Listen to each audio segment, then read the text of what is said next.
Ashes of the Damned, the launch map of Black Ops 7 Zombies. For the first time ever, we're getting back-to-back Treyarch games and back-to-back years of Zombies, and this is the start of year 2. And it all is with one map, Ashes of the Damned. And as the map has been out for a couple weeks now, I've had a lot of time to experience everything the map has to offer and play it in every way that I possibly can. And now I come back to you guys after my experience with this map, and I want to tell you what I think about it. And this is going to be my review of Ashes of the Damned. It is almost as magnificent as me! The most essential part to any video game, and the place I always want to start, is going to be the gameplay. And the best place I want to start is with map progression, because this is interesting. Now, to understand the progression, you have to understand this map itself and how it's designed, because it's a point of interest map that is inspired by transit. There's these long in-between areas that you have to travel between that are very dangerous, called the fog, obviously, and we'll come back to that later. But the main areas are these point of interest.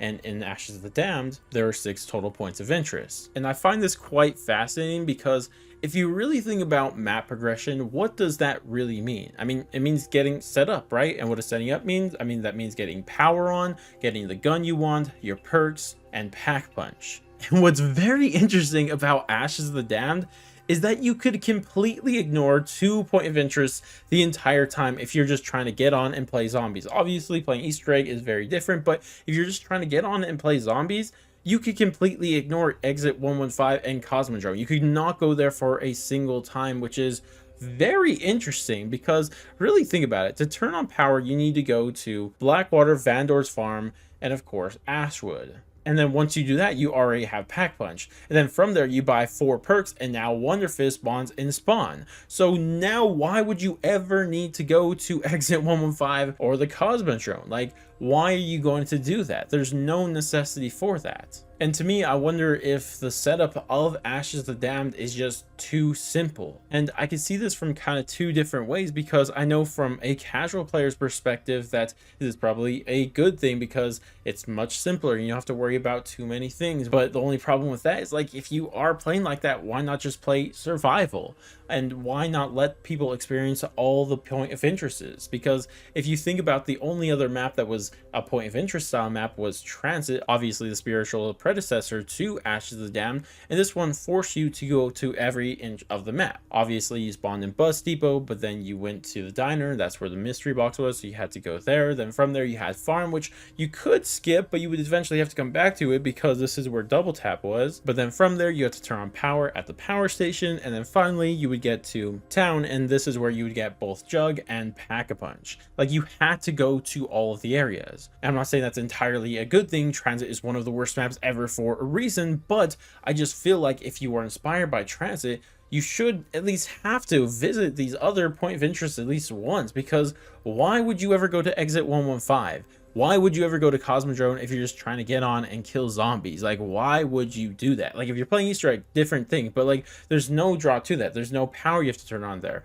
There's no pack punch requirements there. There's not even an interesting perk there. All the good perks are literally all before that. There's not a reason to go there at all. And I feel like that is just a mistake on map design and why you would encourage people to go to different spots of the map. And maybe I'm alone on this, but I just feel like it turns what's a map that is a figure 8 style map into just a simple loop, and you're skipping out 2 entire spots. I just feel like that's weird. But this does bring me to another part of the map, and this is the actual flow to the map. How does it feel to travel across it? Because this was a huge problem with the predecessor to this that was Transit, because the bus was super annoying, and if you ran through it, the denizens were super annoying. But this time it's been replaced with the fog, and the fog doesn't have denizens, but it has some very, very powerful enemies right off the get-go. Like, you're not going to be able to survive just running through that by yourself. And even if you are, if you stay there too long, they're going to start spawning a ton of Zersa bears, which are already difficult by default, and we'll come back to them in a bit, but they're even more difficult in the fog.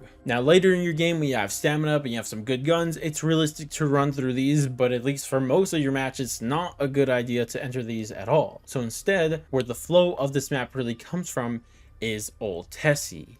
And this is the Wonder Weapon vehicle that you could slowly upgrade over time. And at first, it's honestly pretty weak, but once you do get Pack-a-Punch on it, it does become a lot easier just because you could boost through these areas. But honestly, I do feel like Old Tess is actually a good addition to the game. I know some people don't like driving in zombies for whatever reason, but I think this was done really well because not only does it play a cool part in the Easter egg, and we'll talk about that later, but on top of that, I think it just is a good, more controllable way to experience the map, especially compared to Transit, where the bus was just so annoying because it never did what you wanted it to do, whereas now you have complete control over your movement through this map with Tessie, which I really do like. And honestly, I like it a lot more than I thought I would, especially because it's not something you could just freely use, because it does have a health bar and you can't just completely just use it to go through rounds or survive in the fog forever. It's just a way to get around and things for the Easter egg, which I actually think they've done pretty well. And at the same time, if you don't like Tessie, you really don't need Tessie around the entire time after you get Pack-a-Punch, because once you get Pack-a-Punch on it and Pack-a-Punch your guns,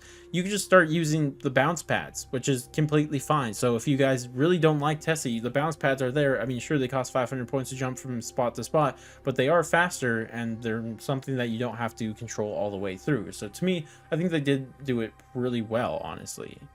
But kind of speaking on that same thing with Tessie, and something I've mentioned already, is that Pack-a-Punch is actually on Tessie, I think is one of the best decisions they made for a map like this. Because one of the most annoying things about Transit is that if you ever needed something specific like Pack-a-Punch, you would have to travel all the way to one side of the map specifically, but now you just bring Pack-a-Punch to wherever you are. Like if you're trying to get a specific perk, you go to that area, you get your perk, and then if you now want a Pack-a-Punch, Pack-a-Punch is always going to be with you as long as you're keeping Tessie around. And to me, that is so freaking good for a map like this. It is one of the best decisions that they made for a point of interest style map, because it never feels like Pack-a-Punch is too far away. And even if you did leave Tessie away because you don't like driving around, you just go to Ashwood, which is the central hub, and you can spawn Tessie on you or teleport yourself to Tessie, which I think is such a well done mechanic. And honestly, I think that everything they've done with Tessie, they've done so freaking well, and I'm honestly just so impressed with it, because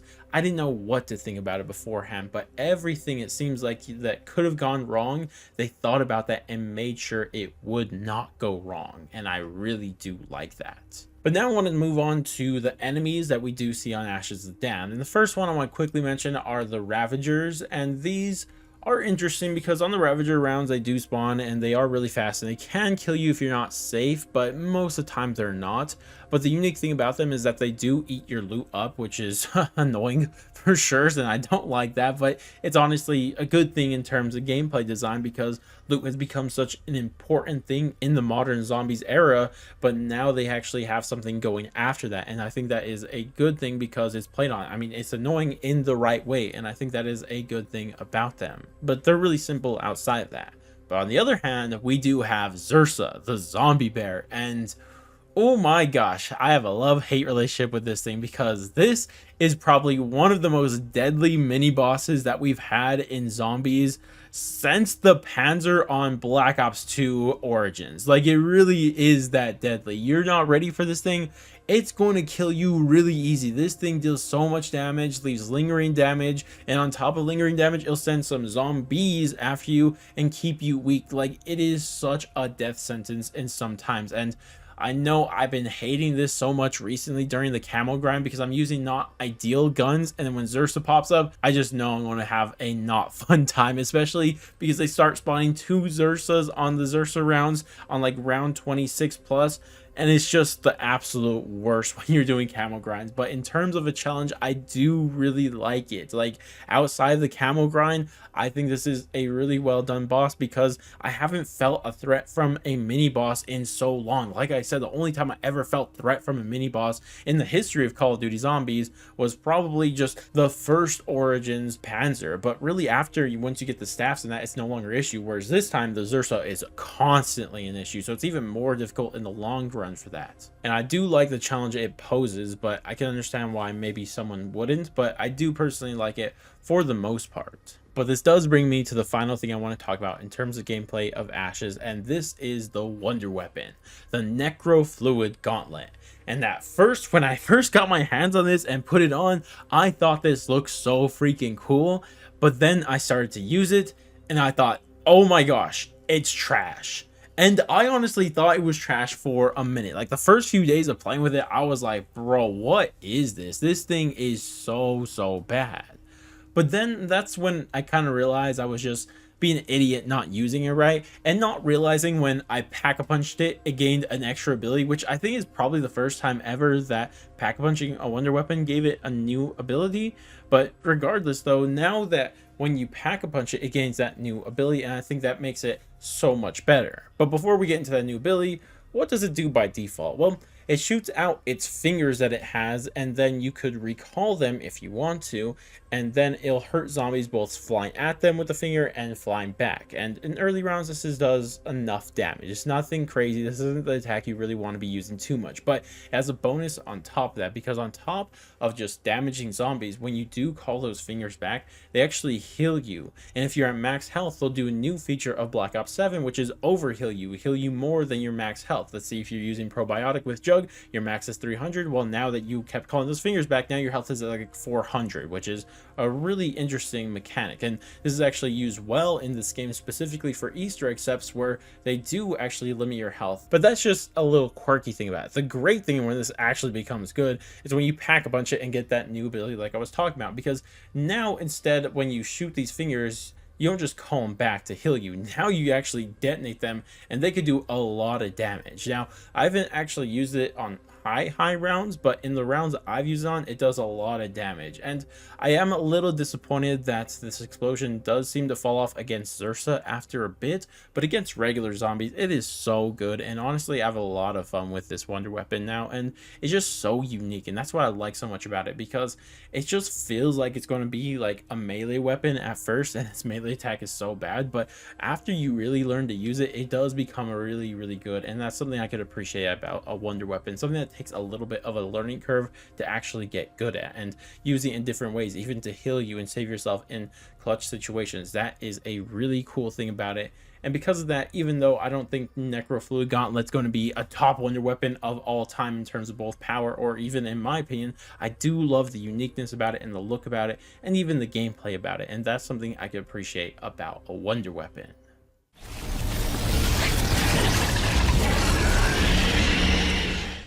Now here's the gameplay I really like to talk about, and this is the Easter egg side of all of this, and we're going to focus on the main Easter egg, but we'll also touch on side Easter eggs at the end.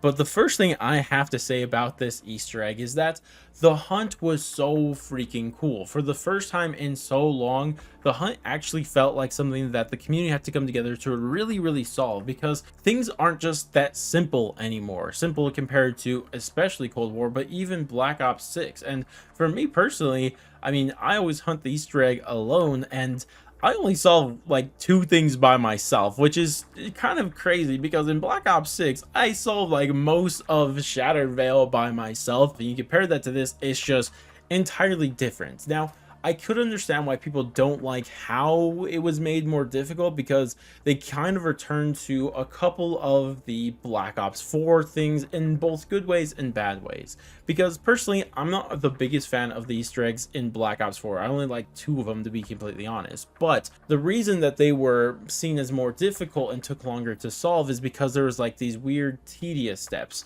And you see these again, you see the cipher steps where people have to use things outside of zombies in order to solve them. And then you see these small little items you have to run in the fog, which are the keys to go get. Like, these are very reminiscent of Revelations and Black Ops 4 style Easter eggs. And I do think that can be annoying and to an extent when you are solving it.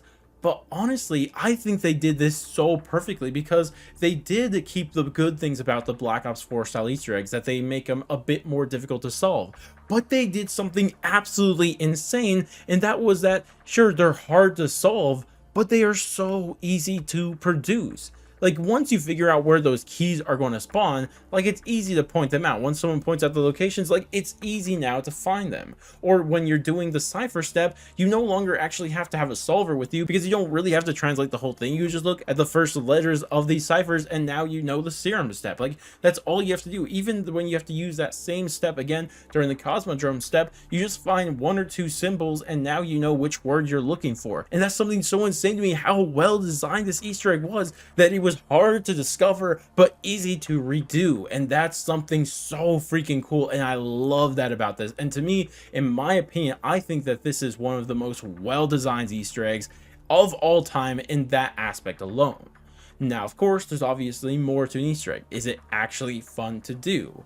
And honestly, I think so. I think this is one of the more fun to do because it kind of mixes like different aspects of different Easter eggs, because the first step of this main Easter egg really is the serum step, where you're trying to make the serum and collect all these items around the map. And that does remind me of a more fetch questy type of Easter egg similar to Origins, and I love Origins, so I'm definitely not against that. But once you start doing that, you get to the key step, which the key step is whatever. But then from there, you have the point of interest step, where you have to do challenges at each and every location, or at least a couple of locations, obviously not all of them. Once you do that, you have different challenges that you have to do there. And I think that none of them are really unfair. The only one that I think is kind of, you know, is maybe Vandor's Farm one. I don't really like just having to fend for things, especially on solo, because I just end up cheesing it by using Casimir grenades and Frenzy Guard. So it's whatever. But all of them do pose a challenge in the best possible way, and I think that because that everything is just so well designed about this Easter egg that it's honestly so impressive. And I think kind of the best thing about it is that it's an Easter egg that really does benefit when you learn it. Like the more you learn this Easter egg, the way easier it becomes.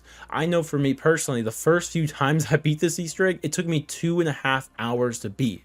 But now that I've played it and really learned this Easter egg, I've cut that down to just over an hour. And I'm not a speedrunner or anything. Like, I'm not someone who's like really good at running maps fast. Like, I've never been good at that. So it's not like I'm insanely good at it. It's just I learned it. I learned the strategies. And there's so many cool tips and tricks that you could use to do steps easier and earlier. And I think that is so freaking cool. But of course, there is still the climax of any modern Easter egg. And this, of course, is the boss fight. And this boss fight at launch, I'm gonna be straight up with you guys, I failed the first 4 times I attempted it. And in my defense, I was playing solo, and this was before the nerf happened to it. And it was incredibly difficult, but once you kind of learn what you were doing, it did become, again, easier, which is a common theme with this Easter egg. Now, of course, they eventually ended up nerfing it, and now it is something that I never fail now at all. But, I mean, I don't hate or love the nerf all too much myself. It's kind of just a type of thing for me. It's not really something I focus on too much. But overall, I do think that the boss fight is really cool because how unique it is. Because the obvious unique thing about this is how you fight this boss is with the Wonder Weapon vehicle, with old Tessie, right? That's what you use. And I know some people don't like it because, as they say, it feels like Dead Ops Arcade or something. I don't know where that comes from, but to me, it is so cool that you use the Wonder Weapon vehicle, that you're using Tessie to fight the boss. And I love the design of it. I love that you're having to worry about making sure that you're not caught outside of Tessie, because if you are, you're going to not be in a great place. And to me, I think that is so cool, and I think it is so unique, and we haven't really had a boss fight really anything like this, because obviously we haven't been fighting a boss from a vehicle before. And to me, I think that overall it's just so unique, and it's so challenging in the right way,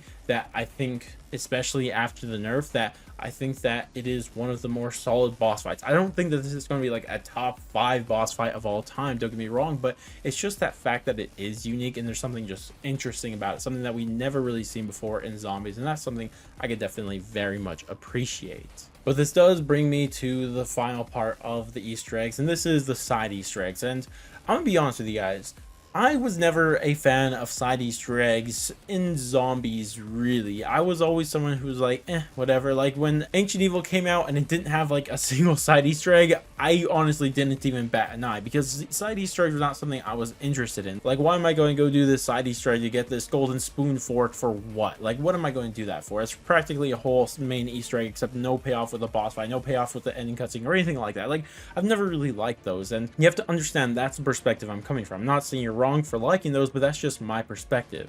But in Black Ops 7, I just love how they do side Easter eggs, because there's things that benefit every single game. Every game could benefit from doing this side Easter egg, and it's not going to take you too much time out of your normal flow. And maybe this is too much sometimes, because obviously the toxic growth fumigator strat is super OP for sure, but even if you were ignoring that one, I think things as cool as the side Easter eggs that actually benefit the main Easter egg are great.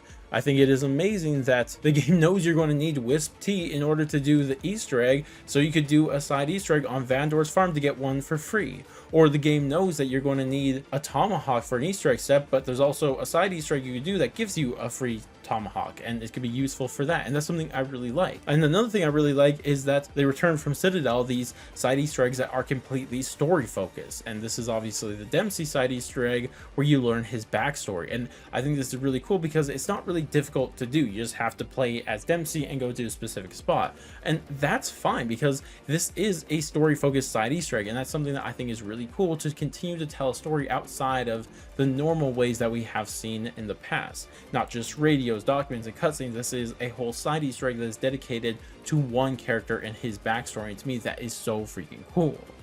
Now, of course, I know the people who are hardcore into side Easter eggs are probably disappointed with Ashes of the Damned, but I mean, at least there's the perma double points one for you, which is kind of cool. There's also the free Raygun Mark II one that I think is also dedicated to that player base, which maybe that's enough for you, maybe that's not, but to me it's just not what I look for in the side Easter egg, and because of that I think the side Easter eggs are done incredibly well in Ashes of the Damned.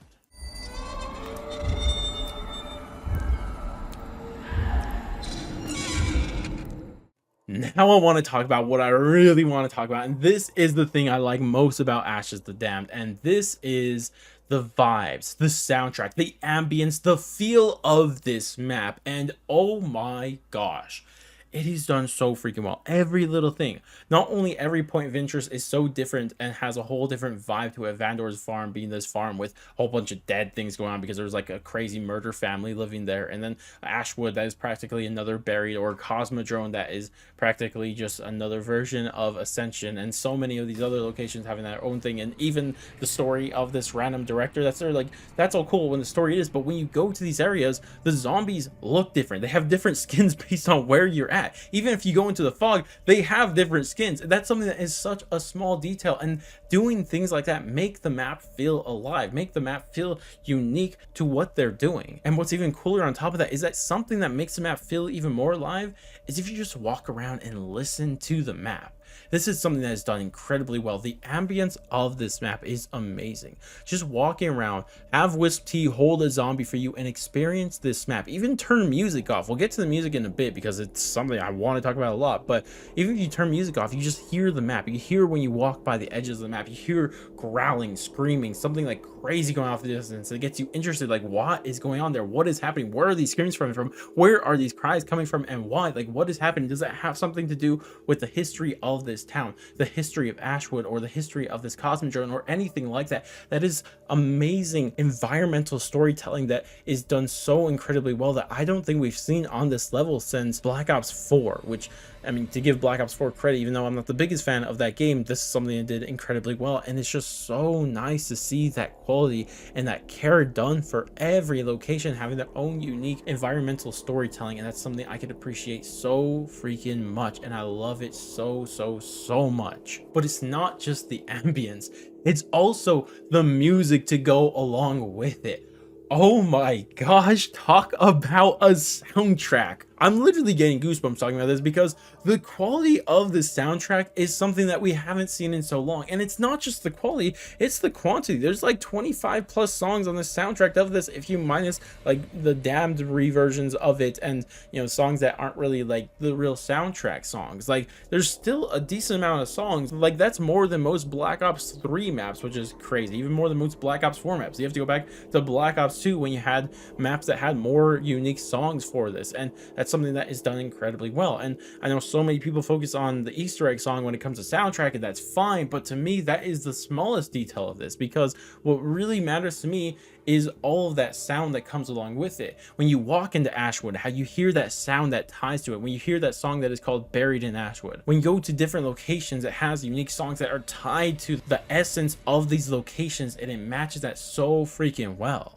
And it's not even just that, it's like when you do an Easter egg step, how they play a song, like when you launch the rocket from Cosmodrome, how it plays the old song from the Rise in the Rocket again, and the song's called Once Upon a Moon, is so freaking cool. And I love when they play songs during Easter egg steps so much. It lets you know you can believe it, lets you know you did it right, and plays a good song. And it's not even just for main Easter eggs. One of the coolest moments that I had experiencing Ashes of the Damned was when I did the twin side Easter egg, which is cool on its own, the whole creepy story that's going on there. But when you get it and you get your free Wisp tea, then you hear this song start to play, and oh my gosh, it's so creepy and so good. And it's just all of it. Every single song on this is just so good. And even I think about the ending cutscene song, how it just brings back that feeling of zombies, and that's something that I feel like so many soundtracks have been missing on lately with zombies. Even though I love the soundtracks of a lot of Black Ops 4 maps, even I feel like those ones were missing the essence of what zombies is. And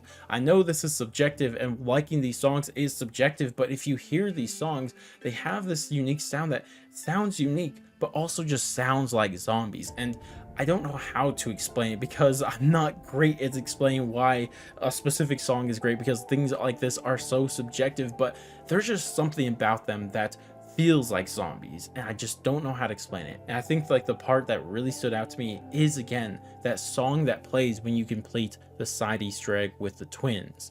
Something about that just screams zombie to me, and just the vibes I like. I know. Y'all are confused. Now, this was the thing I was worried about most going into this game, because, I mean, can you blame me? After we got Reckoning, and that train wreck of an absolute story was crazy, honestly. And especially they tease the return of the OG characters. I'm just thinking like, my gosh, if they do to with these characters what we just saw in Reckoning, they're going to absolutely ruin them. But of course, that was then, and time has passed, and we've experienced this map and its story. So what do we really think about the story so far? And I mean, this all really started with the intro cutscene, where we got introduced to the OG characters coming back, but also still having the Requiem characters still around, and then this brand new character just dripping with aura that we'll later learn is the Warden, just shows up with his cowboy boots, cowboy hat, southern accent, and takes the souls of all 8 of the characters. And this is already just intense. Like, honestly, I already liked this guy from the second I saw him, and I thought they did such a good job at that. But then, of course, when we get into the map and actually got it and experienced the story, we learn more about this guy, how he's really just that powerful and runs at least a giant portion of the Dark Ether, and a lot of crazy stuff going on there, which is really cool. But this does bring us back to the thing I was most worried about with our characters returning, the OG ones. Did they ruin them? Well, I can't say they have or haven't just yet, but I will say we are off to a good start. Takeo is interesting because he's very different from the Takeo that we know from the past, and it makes sense because he's from feudal Japan, the 1500 Japan, like a really long time ago, like entirely different era, so he should be a bit different. And then the same thing with Nikolai. Instead of being this hardened communist, now he is more disillusioned with the Soviet Union, which makes sense because this is during the Soviet Union's Afghanistan war, which is not a great time for a lot of people then, so it makes sense. But at the same time, I do feel like it kind of hurts his character and the humor that he had with all his good communist jokes. I thought that is something that I'm missing a bit from his character, but it's whatever. But then we have Dempsey, and Ashes is kind of his map because it's where we get his soul back and all of that. But most importantly, as a side Easter egg that's completely dedicated just to his past and the universe he is from, because here we learn about how he had his version of Weaver and how that all tied together, how this ended up getting a lot of his fellow soldiers killed, and how he ended up getting tied to the Dark Ether because of the ties through Weaver and the Disciple injection and so many things like that. Like, that was really interesting. I like that story because it gives a different version of the Dempsey that he's putting out, because right now it seems like he's just the normal bravado Dempsey who's just saying hoorah and all that, but now you see that he beneath the surface isn't all of that, and he has this PTSD, this trauma from what he experienced now, and it's a very interesting version of this character, and I hope they continue to grow on that, not just on Ashes, which is kind of his map. But then there's Richtofen, which, oh my gosh, I'm so happy to have him back. Like, this guy is so freaking funny, bro. I love him so much, bro. I'm going to make a compilation of all of his funny quotes from Ashes of the Dam soon, but my gosh, this guy is something else. He just be saying the most out-of-pocket stuff. He makes the game just so fun. Like, it's just, like, we haven't had good comedy in zombies in so long, and he brings that in loadfuls. Like, it's crazy just the amount of stuff he be saying. Like, this guy is hilarious. But all of that so far to say is that so far nothing bad to say, and I guess we're just kind of wait and see how things continue with them. But another interesting thing about these characters is that they are from different universes. The multiverse is back. I mean, between the multiverse being back and the OG characters being back, a lot of people will say, well, didn't this just ruin the ending to Black Ops 4 and the Ether story? Like, everything Nikolai sacrificed in order to end the multiverse and all of that, and even 115, and that seems to also be back? And the answer is, yes, it does ruin that ending. But honestly, I hated that ending. Like, I don't know about you, but I really didn't like the ending of Black Ops 4. You checking my content from back there, like, I did not like the ending. So it's hard for me to be mad at them ruining something that I didn't like. Like, honestly, I want to say, oh no, they ruined that so terrible. Like, that was a send off and everything. But no, I didn't like that ending. So I'm not going to be mad that they ruined it. I mean, that's just my personal opinion. If you guys like that ending, I'm sorry, it ruined it. But, like, I just don't really care, to be completely honest. My concern with the characters returning was if they were going to be able to tell a proper story with them, not as if they were ruining anything from Black Ops 4. But another thing that I am relieved to see about this story is that it seems like they're not just restarting, kind of doing a soft reboot to the story and forgetting everything in the Dark Ether story so far. Like, I was worried that we're just going to tell an entirely new story with the OG characters returning and nothing from the Dark Ether story so far was going to matter anymore. And we don't know to what extent that's going to be, but we see a couple tie-ins. We see the Entity from Modern Warfare Zombie be tied in, and even the Shadowsmiths that were teased in Modern Warfare Zombies also being tied in. Like, that is something that is really cool, because I think there's, even though the Dark Ether story had its problem, there's a lot of cool things that they just needed to dig more into. There's a lot of things out there that are still very interesting that they could definitely tie into. And kind of underrated one actually is the Owl from Citadel de Mort. I really hope that guy has a bigger story at one point, but I guess we'll have to wait and see. But overall, as long as they keep tying in the good parts and making things actually fun and tied together from the Dark Ether story that we've seen so far, I think we could be in a good place with it still mattering, that story that we've had over the last 2 games. And I think that's important, because to completely throw away what we did for the last 2 games would be insane. And kind of a thing that is interesting about this is with the ending to Ashes, we already know kind of the premise of the next few DLC maps, and that's that every single map we're going to get 2 of the characters' souls back, because we got Maya's and Dempsey back in this map, and then we're probably going to get 2 more, 2 more, 2 more. Then we'll have all 8 of the characters' souls back, which is probably what's going to happen. And after that, maybe we fight the Warden or something like that. And people may say that makes the story too predictable, but I think that is completely fine, because I mean, a lot of people say the Black Ops 3 story was the peak of the zombie story, yet that's exactly what we did. Like, it was very predictable and very simple. We knew each map we were getting another soul, then eventually getting to the house, because Richtofen kept talking about the house. Now, obviously, there was some mystery about there, what the house was all about and what it meant, and like Monty's ties in, Shadowman's, Apothecan's Keepers, like all that. But that is more of the in-depth part of that. And that's what I think was so good about the Black Ops 3 story, is that it was simple enough for a casual audience to generally understand what was happening, right? Trying to collect the souls, make everyone safe, and survive all of this. But then there was more to that, all the things I just mentioned, right?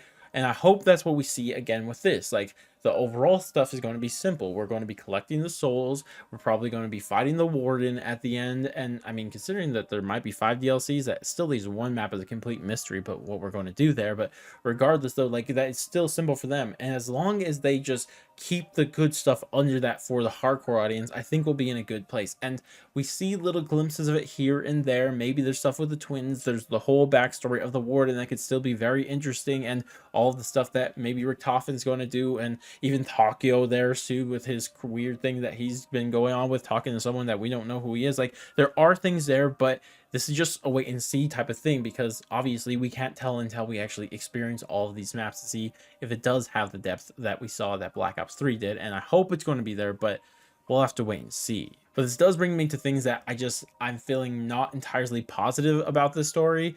I think a lot of the radios and documents aren't currently, and I want to stress currently, very interesting, because a lot of these radios are just explaining the story of these specific locations, like the story of Ashwood, the story of the diner, and stuff like that. And I mean, that's fine. There's nothing wrong with explaining these things. Like, they're straight up explaining it. We don't have to talk about it. There's no theory videos from that at all. Like, you could explain that and have a story of these places, but two things.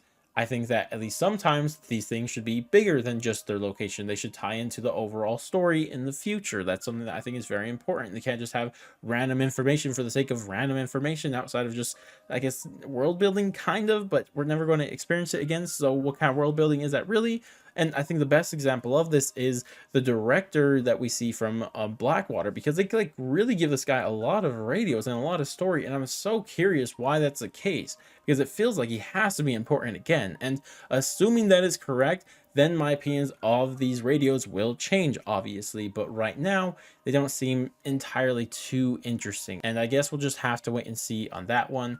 But that's not to say that none of the radios are. I think there's the Twins document is super interesting. And also, I think that the Warden radio is really interesting and setting up things for the future and giving us more context about his background. Like, those are good radios. It's just that I think that there should be a little bit more of those style of radios and less of the diner radios, right? Like, that's just my personal opinion on what I think about these radios. So hopefully we get better of these radios, but I guess we'll have to wait and see. And kind of that concern is something that I feel not just towards the radio, but all of it, just like setting up things for the future and leaving little breadcrumbs that could tie into later, like things we'll never expect. They're going to tie into later. Like, you just remember, oh yeah, what the hell? That director was mentioned in Ashwood. Now he's come back in some way, shape, or form. Like later, like that could be something that's cool. And I hope it's just not those radios, but from every aspect of the story. But kind of my biggest concern, the final thing I want to say about the story, is that I am really concerned that this story is just going to be listen to the entity, do what the entity does and says, because that's what the last two Treyarch games have been. Black Ops 6 was just the Requiem crew just not having any agency of their own or any goals of their own. They just listened to whatever the Sam AI and then Richtofen said, which is so dumb, because like the characters should be the main driving force of the story, but for some reason they just weren't in Black Ops 6 and it made them a lot less interesting.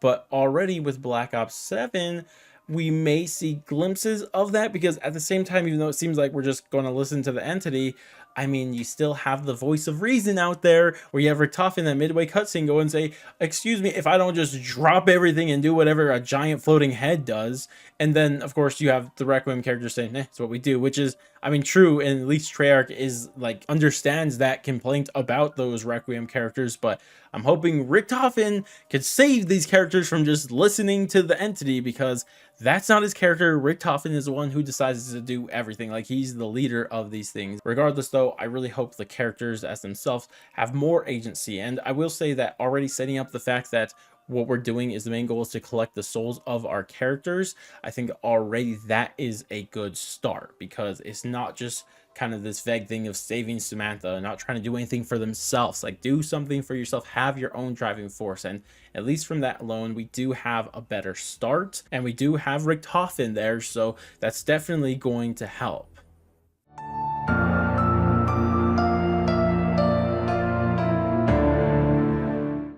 And this brings me to my final rating of Ashes of the Damned.